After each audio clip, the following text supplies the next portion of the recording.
Sekarang kita ada di kuil Sampokong di Semarang. Sampokong itu nama lain dari Laksamana Cheng Ho yang dulu pernah melakukan ekspedisi ya, dari Tiongkok sana sampai ke Afrika. Nah, ada beberapa tempat yang dilalui di pesisir Jawa ya, seperti Semarang, Surabaya, dan Tangerang ya. Kalau di Surabaya kabarnya ada masjid ya, Masjid Sampokong. Tapi kalau di sini tempat persinggahannya Cheng Ho itu diabadikan oleh teman-teman dari Tionghoa ya, mungkin yang dari beragama Konghucu, untuk membuat satu kelenteng ya, untuk memperingati kebesaran ya dari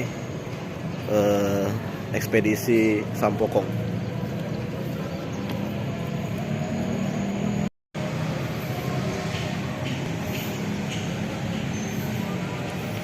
Lihat ada patung besar di situ, patung Sampokong. Dan ini ada kelentengnya. Jadi kita akan masuk. Kita masuk ke tempat persembahyangan.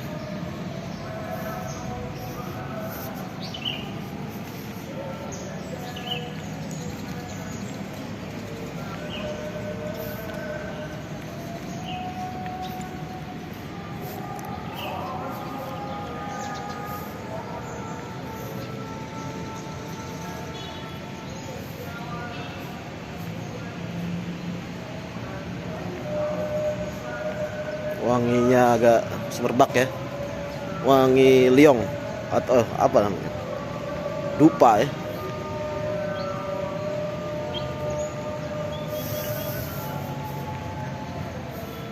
Memang semenjak ada perpisahan ya dari agama Konghucu dengan Buddhis, ini agak berbeda karena biasanya kalau yang Buddhis ya itu tidak memiliki aturan atau anjuran untuk mengunjungi tempat-tempat seperti ini. Ini lebih kepada kepercayaan Tiongkok asli ya,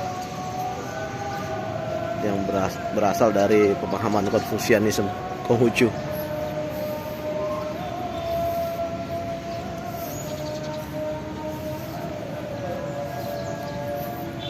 Ya, kita lihat ukiran-ukirannya.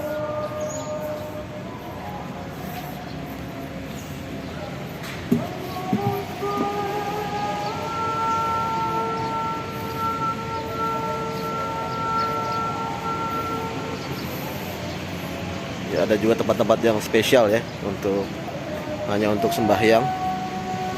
Kita yang muslim tentunya tidak boleh masuk.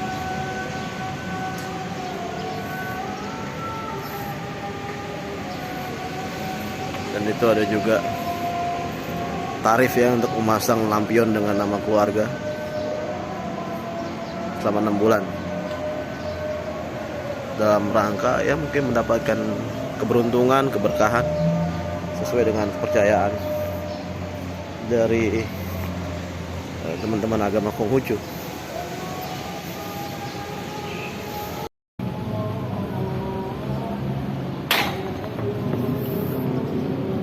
Kita masuk ke ruangan utama ya. Ini adalah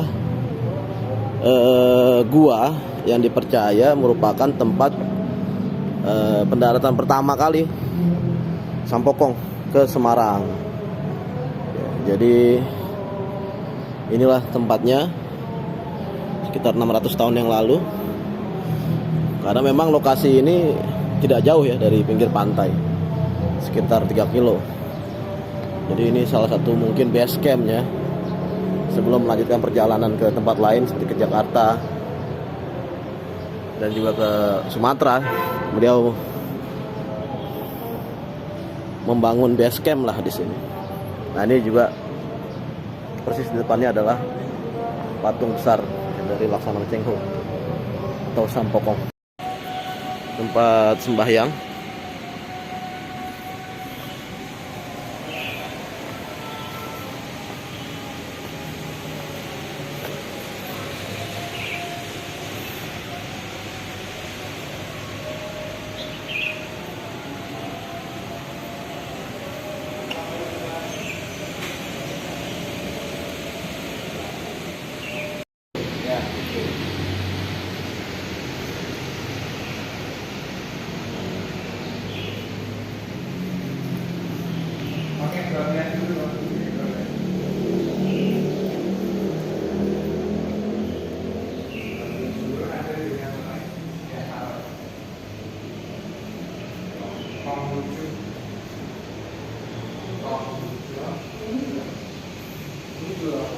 Mungkin ini juga peninggalan ya dari Laksamana Cheng Ho, sauhnya atau jangkar yang dikeramatkan oleh teman-teman kita dari Konghucu.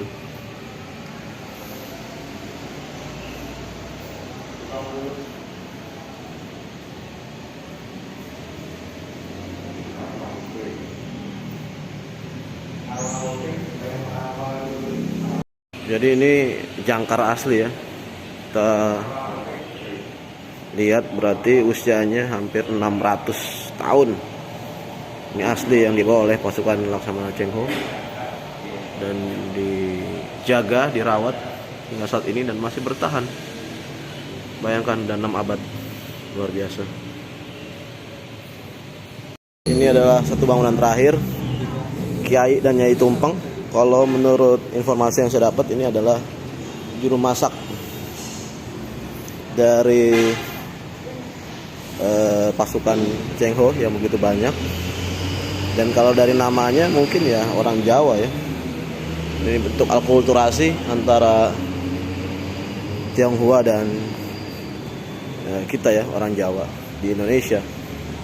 Nah, ini tepat di bagian belakang ada diorama ya yang menggambarkan tentang bagaimana pada waktu itu Laksamana Cheng Ho datang ke Semarang.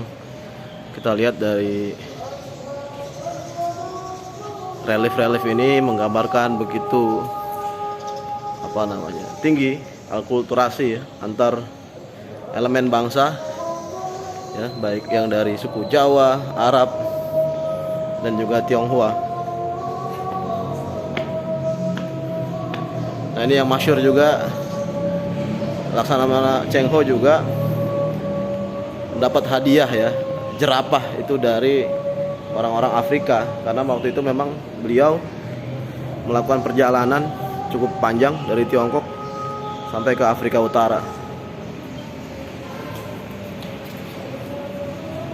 Dan disitulah dia mendapatkan atau bertukar ya hadiah yang masyhur itu adalah jerapah ya, dibawa di dalam kapal sampai ke Tionghoa. Dan ini ada cerita menarik bagaimana mereka juga mengamankan jalur khususnya di Selat Malaka pada waktu itu di Palembang itu ya, itu untuk membasmi ya kelompok-kelompok bajak laut ya, dengan kebesaran jumlah dari tentara Sampokong tentunya yang seperti itu bisa ditumpas. Nah, karena misi yang mulia itulah ya orang-orang pribumi ya di Jawa, di Sumatera cukup berterima kasih ya dengan misi perdamaian yang dilakukan oleh Laksamana Cheng Ho pada waktu itu. Cukup menarik ya bagaimana kita melihat satu dinamika kultural ya yang sudah berlangsung cukup lama. Jadi begitu jaya dan megahnya Cheng Ho sehingga dikenang, bahkan dijadikan tempat ibadah ya bagi teman-teman kita dari Tionghoa. Luar biasa. Kayaknya kalau sampai Semarang jangan lupa mampir ke Kuil Sampokong.